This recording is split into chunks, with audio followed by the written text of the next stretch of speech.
Hey there, Matt here with 5280 Armory. Today I'm going to be taking a look at the new H&K MR556 A4. So what's new? Let's take a look. Some of us on the consumer side found that there were a few items on the original MR556 A1 that could use a little tuning, you could say. Starting off with the buttstock, this is the new slimline edition. I don't know that I had an opinion on the older one. It was definitely larger. But if you thought it was too large, then you'll probably definitely like this one. It's a tight fit, but this will probably ease up in time. The more you use it, it'll break in. Or better yet, you may think this is cool. This stock actually has tensioning screws on the tube here. So you can see that I'm pointing to one right here. The other one is going to be down here and underneath the buttstock, so you can't see it right now. So you can literally adjust these screws to make it to where the stock will slide easier or have less wobble based on how you adjust the screws for tighter or looser. That's pretty cool. The lever to adjust the length of pull on your stock is very well shrouded.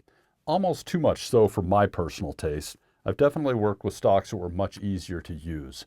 But if you want this to be well shrouded to guard against any chance of accidental, bumping it and making it adjust the stock when you didn't want to, then you probably like it. And lastly on the stock, although there is a QD right here on the end plate just forward of the stock, I would have liked to have seen a QD cup placed on the buttstock itself. Call me picky, but that's what I would have liked to have seen. Well, it's definitely difficult to miss this extra large castle nut.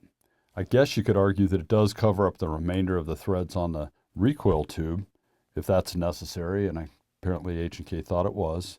Now for you guys that like to take things apart, it is staked. So if you try to take this apart, you're probably going to damage it.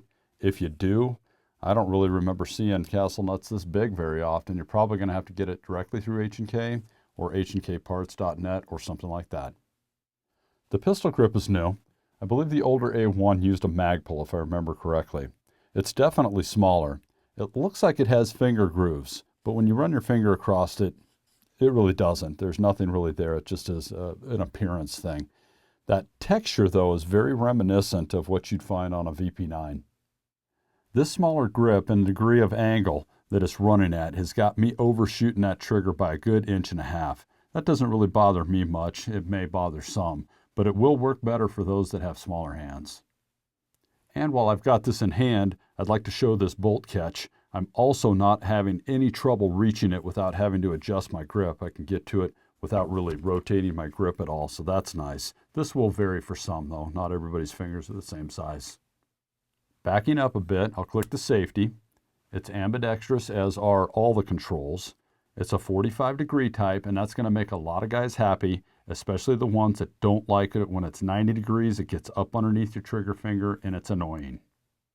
The left side of the receiver has an oversized bolt catch, and it's pretty well shrouded up above to prevent accidental bumping. Beneath it is the ambidextrous mag release. The trigger is a standard curve type we've been seeing for decades on end.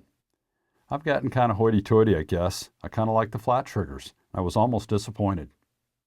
The trigger guard appears to be metal, and you can see that it's curved. That makes it a winter trigger guard.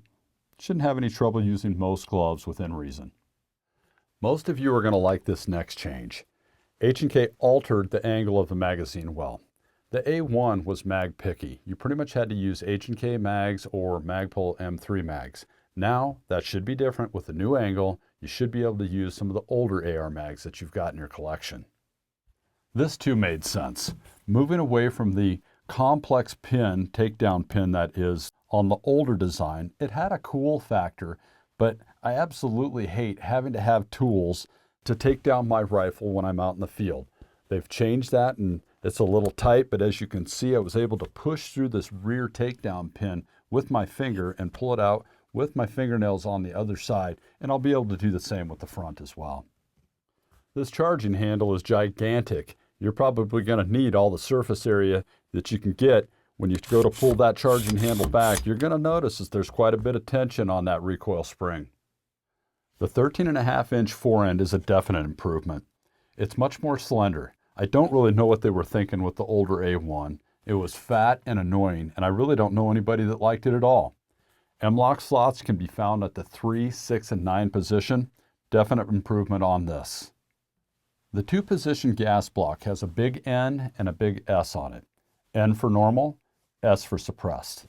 It is serrated, so you can turn it with your fingers, but keep in mind, when it gets hot, you're not going to want to touch it. So they did put a slot through it. That way you could turn it with the bullet tip, and if you just happen to have a screwdriver, it is slotted at the end.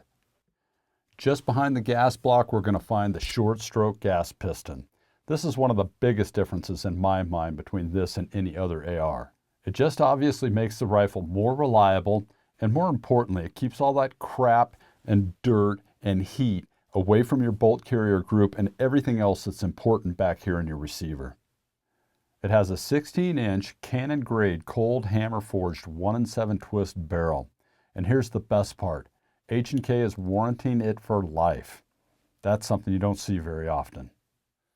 Okay, so I think I covered most of the new features and I'm ready to go shoot. We're going to have this rifle for sale and for rent down here, but do keep in mind this thing's brand new and they are really hard to get a hold of. So make sure you call us before you come down. We are taking pre-orders. 5280 Armory, Colorado's Gun Shop. We'll see you soon. Hey, if you like watching videos about firearms and you appreciate your Second Amendment, do me a big favor and hit that subscribe button so we can keep this channel going. And thanks for watching.